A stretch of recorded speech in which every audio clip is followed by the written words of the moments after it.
안녕하세요. 즐거운 라디오입니다. 오늘도 제 방송을 들어주셔서 진심으로 감사드립니다. 바쁘시겠지만 좋아요, 알람, 구독 한 번씩 꼭 부탁드립니다. 저에게 정말 큰 힘이 됩니다. 자, 오늘의 주제, 미국 트럼프 방미 분담 SMA 협상에 결국 한국이 큰일 났다는 이유, 나토 조약기구 사실상 미국에게 패배, 일본 반응, 다음은 아베 정부 차례라는 주제로 여러분들과 한번 이야기를 나눠보도록 하겠습니다. 자, 데이비드 스튜렐 미국 국무부 동아시아 태평양 담당 차관보는 현지 시간 2일 아시아 주요 동맹인 한국과 일본의 방위비 부담 분담 문제와 관련 최근 수십 년간 양국이 기하급수적으로 성장했다면서 더 많은 협력 기회가 있을 것으로 본다고 말해 현재 화제가 되고 있습니다. 이는 한미 방위비 분담금 특별협정 즉 SMA와 관련해 미국이 분담금 인상을 요구하는 가운데 양측이 3일부터 4일 워싱턴 DC에서 4차 협상을 앞둔 상황에서 나온 언급으로 역량 증가에 따른 추가 분담 가능성을 압박하는 것으로 해석돼 주목되고 있는데요. 현재 이뿐만이 아닙니다. 제목처럼 이 북대서양 조약기구와 미국의 움직임도 심상치 않아 우리나라에 큰 파장을 불러일으킬 것으로 보이는데 그 내용 저와 함께 좀 더 알아보시죠. 도널드 트럼프 미국 대통령이 부자 나라 방어에 엄청난 돈을 쓰고 있다면서 방위비를 압박할 때 그가 떠올리는 곳은 바로 한국과 유럽, 정확히는 북대서양 조약기구 나토 동맹국입니다. 현재 미국은 한국과 내년도 이후 적용할 방위비 분담금 협정 SMA를 협상 중이고 트럼프는 취임 이후 줄곧 나토 회원국의 방위비 인상을 압박해왔기 때문인데요. 그런데 우리나라에게 최악의 소식이 하나 있습니다. 나토가 트럼프 대통령 압박에 사실상 손을 들고 있는 것입니다. 트럼프 요청대로 방위비 지출을 현재 늘리고 있으며 미국의 나토 기여금도 대폭 줄여주기로 해버린 것이죠. 그에 따른 예산 부족분은 미국을 제외한 회원국이 메우기로 했다고 워싱턴 포스트와 CNN이 지난달 29일 현지 시간 보도해버린 것입니다. 나토에 대한 트럼프의 승리로 연말 시한이 다가오는 한미 방위비 협상에도 파장이 예상되는 이유가 바로 이 때문인데요.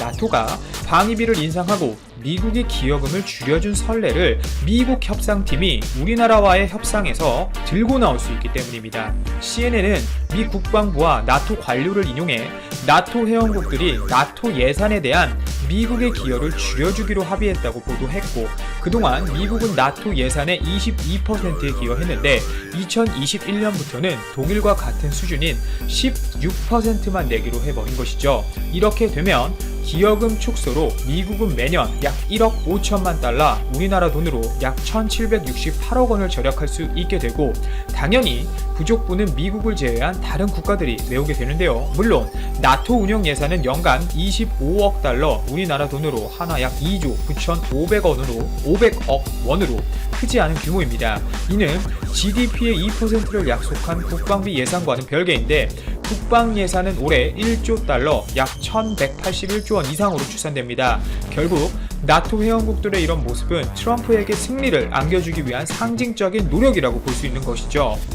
나토 관료는 CNN에 모든 동맹국이 새로운 비용 분담 공식에 합의했다면서 새로운 공식에 따르면 유럽 국가와 캐나다의 비용 분담은 동시에 증가하고 미국의 부담액은 감소하게 된다고 말해버렸습니다. 엄청난 파장이고 특히 우리나라에게 있어서는 청천벽력 같은 소식인 것이죠. 특히 이는 나토와 공정한 비용 분담에 대한 동맹국의 노력을 보여주는 중요한 증거라면서 말하면서 트럼프 대통령이 의지를 갖고 방위비 인상을 밀어붙이는 곳에서 실제로 성과를 이뤄낸 사례가 되어버린 것입니다. 즉 나토를 압박한 방식과 나토가 받아들인 미국의 방위비 압박 관련 카드를 여러 가지 방법을 통해 분명 우리나라를 통해 압박할 것이 분명한 부분이기 때문에 우리나라에게 큰 문제가 될 수 있다는 이야기죠. 그리고 방금 제가 말씀드린 이 공정한 비용 분담 이 단어 어디서 많이 들어보셨을 단어인데요. 바로 트럼프가 우리나라에게 있어서 방위비 인상 협상과 관련해 지속적으로 밀어붙이는 단어인데요. 공정한 비용 분담이라고는 하는데 우리나라 입장에서는 전혀 공정하지 않다는 것이 문제입니다. 현재 우리나라는 단호하게 협상에 대응을 하고 있는데요. 정은보 한미 방위비 분담 협상 대사는 현지 시간 2일 미국과의 한미 방위비 분담금 특별협정 즉 SMA 협상과 관련해 기본적으로 합리적으로 공평한 분담이 이뤄져야 한다며 특별협정 틀 내에서의 협상을 강조하고 있기 때문입니다. 특히 정 대사는 합리적이고 공평한 분담을 언급한 뒤 최종적으로는 한미 동맹이나 연합 방위 태세 강화에 기여하는 협상이 돼야 한다는 것이 가장 중요한 원칙이라고 밝혔고, 또 기본적으로 SMA 틀 범위 내에서 논의돼야 한다는 입장을 여전히 갖고 있다면서 SMA 틀에 변화가 없도록 하는 것이 우리나라의 주요 입장이라고 밝혔습니다. 자, 이렇게 되면 특히 현행 SMA에서 우리가 부담하게 돼 있는 항목인 주한미군 한국인 고용원 임금, 군사건설비, 군수지원비 틀 내에서 협상이 이뤄져야 한다는 원칙을 강조할 것으로 해석이 되는데요. 또 미국이 추가로 요구하는 것으로 알려진 주한미군 인건비 즉 수당, 그리고 군무원 및 가족 지원 비용, 미국의 이 한반도 순환 배치 비용, 역외 훈련 비용 등은 수용할 수 없다는 입장을 재확인한 것이어서 협상의 험로를 예고하는 대목으로도 받아들여집니다.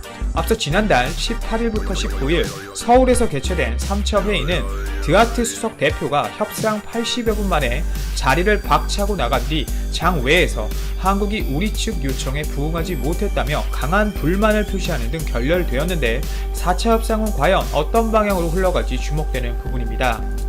우리나라와 동시에 트럼프 대통령은 오는 3일부터 4일 영국 런던에서 열리는 나토 정상회의에 참석해 동맹국의 방위비 분담을 압박할 예정이라고 하는데요. 트럼프 방문을 앞두고 지난주 옌스 스톨텐베르크 나토 사무총장은 기자회견을 열고 모든 나토 회원국들이 방위비에 더 투자하기로 했고 그 약속을 이행하고 있다고 발언을 했는데요. 사실상 시작 전부터 압박을 시작하는 모습입니다. 하지만 실상은 그렇지 못한데요. 지난 2014년 나토 회원국들은 2024년까지 국방비 지출을 국내 총생산 GDP의 2%로 늘리기로 약속했는데, 2016년까지 이 약속을 지킨 나라는 29개 회원국 가운데 4개국에 불과했던 것이죠. 하지만 부진하던 약속 이행은 2017년 트럼프 대통령 취임 이후 빠른 속도로 늘고는 있습니다. 우선 올해는 그리스, 영국, 에스토니아, 루마니아, 리투아니아, 라트비아, 폴란드를 포함해 9개국으로 늘어난 상황이고, 트럼프 대통령은 이 나토 동맹국이 방위비에 더 기여하지 않으면 나토를 직접적으로 탈퇴하겠다며 압박하고 있기 때문이죠. 하지만 미국은 아직 만족하지 못한 것 같습니다. 특히 독일, 프랑스, 스페인, 이탈리아 등 주요 국가가 아직 동참하지 않고 있기 때문이죠. 블룸버그 통신에 따르면 독일 국방비 지출은 GDP의 1.4%, 프랑스는 현재 1.8% 수준입니다. 미국은 GDP의 3.42%를 방위비로 쓰고 있어 동맹국보다 압도적으로 많다는 불만이 있을 수밖에 없는 수치겠죠. 백악관은 방위비 압박이 트럼프의 나토 정상회의 중요 안건임을 숨기지 않았고, 한국과의 방위비 협상 문제에 대해서도 가장 중요한 안건 중 하나라고 지속적으로 밝히고 있는데요. 트럼프 대통령이 현재 방위비 지출 증액을 압박하는 나라는 한국과 나토 동맹국이고, 이 나토와의 방위비 줄다리기는 한미 SMA 협상과는 분명 성격이 다르겠지만 트럼프 대통령이 직접 방위비 증액을 압박하고 있다는 점을 보면 공통점이 있습니다. 자, 한미는 협상 대표를 앞세워 양자 협상을 진행 중이지만 나토와는 기구 틀 안에서 국방비와 기여금을 조율하는데요.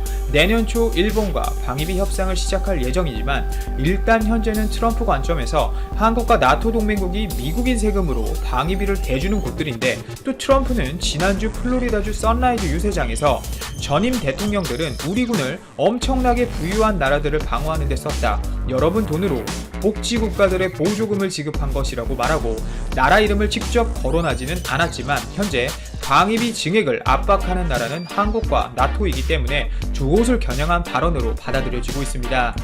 개인적으로 이번 연도에는 미국의 행동이 좀 가슴이 아픕니다. 사드 사태 이후 오래되었지만 중국에게 경제 보복을 당할 때에도 전혀 도움도 사실 크게 없었고, 아베의 경제보복 문제에 대해서도 전혀 중재에 대한 의사는 밝히지 않고 오직 안보 얘기만 하면서 지소미아 연장을 위해 한국과 일본을 직접적으로 압박할 뿐이었죠. 또 6조 원이라는 이 비합리적이고 비상식적인 방위비 인상 문제도 오직 우리나라에게 도움이 되는 것 마냥 이야기하고 있는데 실상은 미국도 얻는 것이 분명 많으면서 모든 것을 우리나라에게 떠넘기려는 모습을 보면 우리나라를 과연 주권국가로 생각하는지 속상한 부분이네요. 아닌 것 같기도 해요. 방금 말씀드렸던 부분 중에 하나가 우리나라를 복지국가라고 표현을 하고 있으니까요. 미국의 대통령이어서 미국 우선주의에 대한 것은 충분히 이해하겠지만 혼자서만 살아갈 수 없는 세상이란 것을 좀 알고 방위비 협상 부분에 있어서는 미국도 좀 충분히 양보를 하고 충분히 합리적이고 양보의 자세로 이렇게 협상이 되었으면 좋겠습니다. 오늘도 제 방송 들어주셔서 진심으로 감사드리고 이만 방송 마치도록 하겠습니다.